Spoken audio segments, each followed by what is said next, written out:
Épisode numéro 5. Dick Sand. Cependant, la mer était belle, et sauf les retards, la navigation s'opérait dans des conditions très supportables. Mrs. Weldon avait été installée à bord du Pilgrim aussi confortablement que possible. Ni dunette, ni rouffle n'occupaient l'arrière du pont. Aucune cabine de poupe n'avait donc pu recevoir la passagère. Elle dut se contenter de la chambre du capitaine Hull, située sur l'arrière, et qui constituait son modeste logement de marin. Et encore, avait-il fallu que le capitaine insistât pour la lui faire accepter. Là, dans cet étroit logement, s'était installée Miss Weldon avec son enfant et la vieille Nan.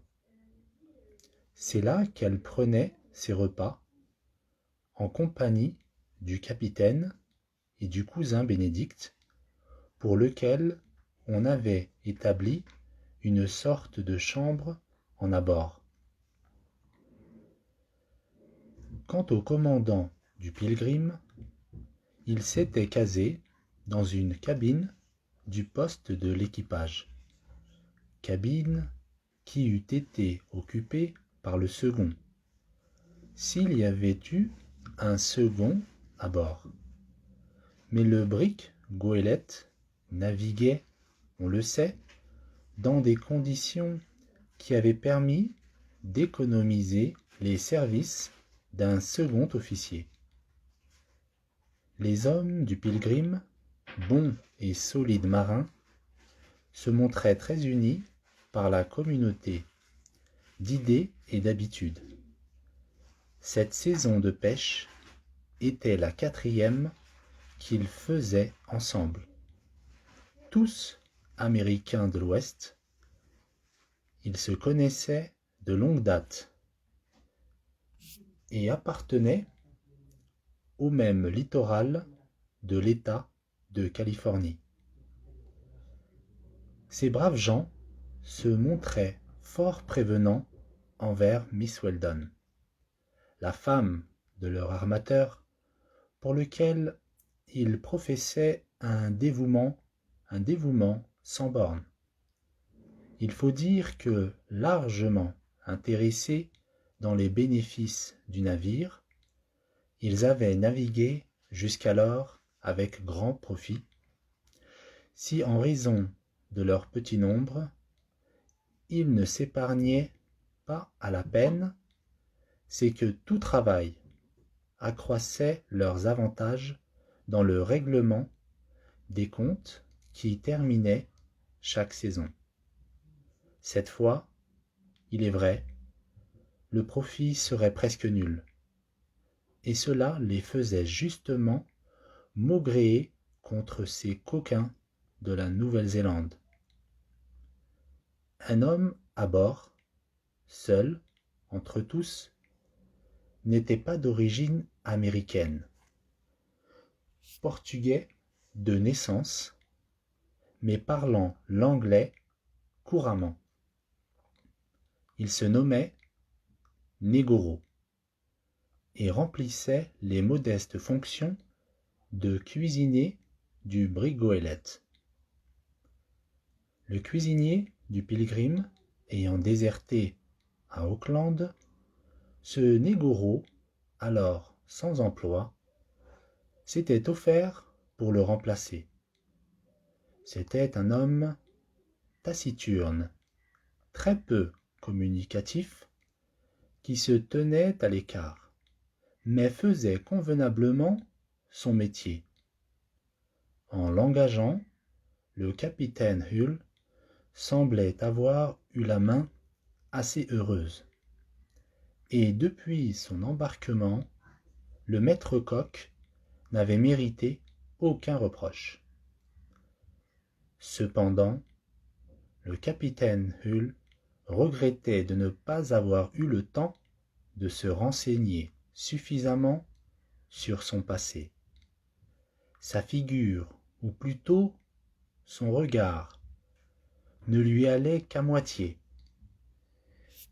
Et quand il s'agit de faire entrer un inconnu dans la vie du bord, si restreinte, si intime, on ne devrait rien négliger pour s'assurer de ses antécédents. Negoro pouvait avoir 40 ans, maigre, nerveux, de taille moyenne, très brun de poil, un peu basané de peau. Il devait être robuste. Avait-il reçu quelque instruction? Oui, cela se voyait à certaines observations qui lui échappaient quelquefois. D'ailleurs, il ne parlait jamais de son passé.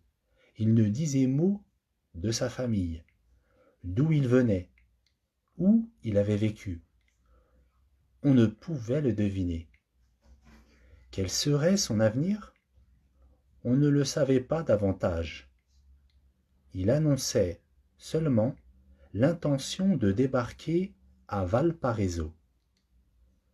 C'était certainement un homme singulier. En tout cas, il ne paraissait pas qu'il fût marin. Il semblait même être plus étranger aux choses de la marine que ne l'est un maître-coq dont une partie de l'existence s'est passée sur mer. Cependant, quant à être incommodé par le roulis ou le tangage du navire, comme des gens qui n'ont jamais navigué, il ne l'était aucunement, et c'est quelque chose pour un cuisinier de bord. En somme, on le voyait peu. Pendant le jour, il demeurait le plus ordinairement confiné dans son étroite cuisine devant le fourneau de fonte qui en occupait la plus grande place. La nuit venue, le fourneau éteint, Negoro regagnait la cabane qui lui était réservée au fond du poste de l'équipage. Puis, il se couchait aussitôt et s'endormait.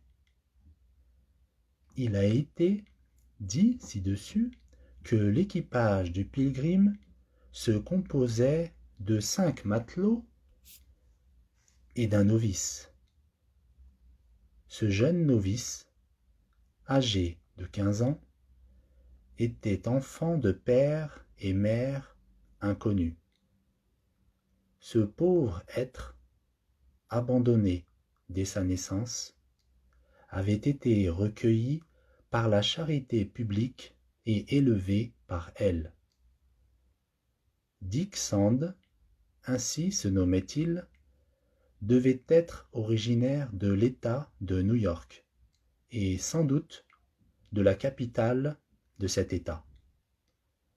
Si le nom de Dick, abréviatif de celui de Richard, avait été donné au petit orphelin, c'est que ce nom était celui du charitable passant qu'il avait recueilli 2 ou 3 heures après sa naissance.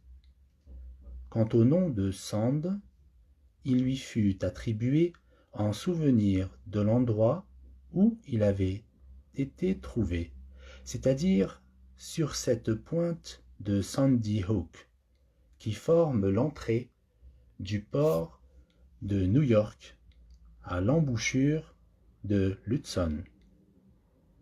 Dick Sand, lorsqu'il aurait atteint toute sa croissance, ne devait pas dépasser la taille moyenne, mais il était fortement constitué. On ne pouvait douter qu'il ne fût d'origine anglo-saxonne.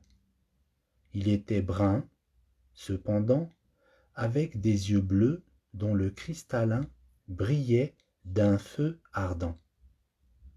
Son métier de marin l'avait déjà convenablement préparé aux luttes de la vie.